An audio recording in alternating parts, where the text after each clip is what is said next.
Hello, it's Mark from Moonstone Publications. Welcome to this overview of some of the stories we've covered over the past week. But first, please hit the subscribe button and share this video with your friends and colleagues.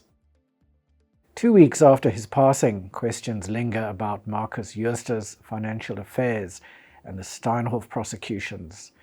The South African Reserve Bank attached Jooste's assets, including a family trust, in 2022. What happens to these assets now? The Fiduciary Institute's chief executive, Louis van Vuuren, says he would be surprised if the assets can be kept without due process. The question is, due process against whom? As for the millions of rands in penalties imposed on Jooste, there might be grounds for the executor of Jooste's estate to contest them. The Council for Medical Schemes has extended by 1 year the exemption allowing the sale of primary health insurance policies. The exemption was introduced 7 years ago as a temporary measure pending the finalization of a legal framework for low-cost benefit options. Insurers and the hundreds of thousands of South Africans who depend on primary health policies will welcome the extension, but the persistent delays in developing the low-cost benefit guidelines are a source of conflict between medical schemes and the Council.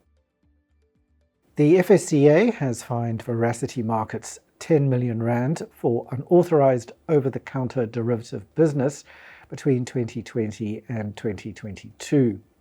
The company's directors were fined 1 million rand each. At the time of the contravention, Veracity and its directors were representatives of Novesh Financial Services.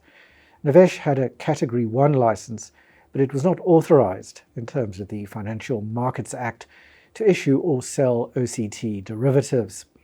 Therefore, Veracity, as its juristic representative, could only provide intermediary services in contracts for difference.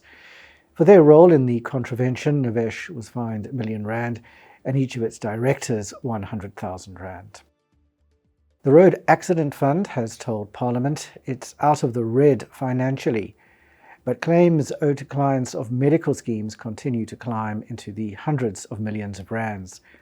Last month, the High Court heard an application for an order declaring the RAF and its chief executive in contempt of court.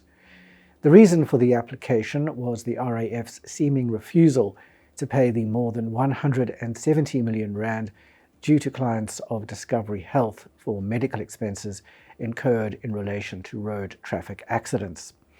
The fund has not processed claims in respect of any medical scheme members' road accident claims, despite a constitutional court ruling in October last year. The FSCA has fined Kunrad Botha more than 216 million rand for breaching the Banks Act. The fine was coupled with a 10-year debarment. Botha, the director of CBIX SA, is accused of luring investors with promises of unrealistic returns. The FSCA's investigation found that Botha's CBI was not backed by legitimate financial products or investment activities. Meanwhile, Botha and his wife face going on trial in Namibia on 64 charges, including fraud. The charges relate to a cryptocurrency exchange that allegedly attracted investments of some 160 million Namibian dollars. Meanwhile, the FSCA has imposed penalties exceeding 73 million rand on MyWealth Dias and MyWealth Method. Following an investigation, the authority found that both entities unlawfully issued, marketed and sold shares in MyWealth Dias without authorization.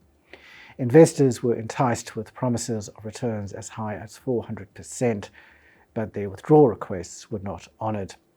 According to the FSCA, the purported returns were not generated by any legitimate financial product or investment activity. Challenges and disagreements still need to be addressed when it comes to the management of the billions of rands in unclaimed financial assets.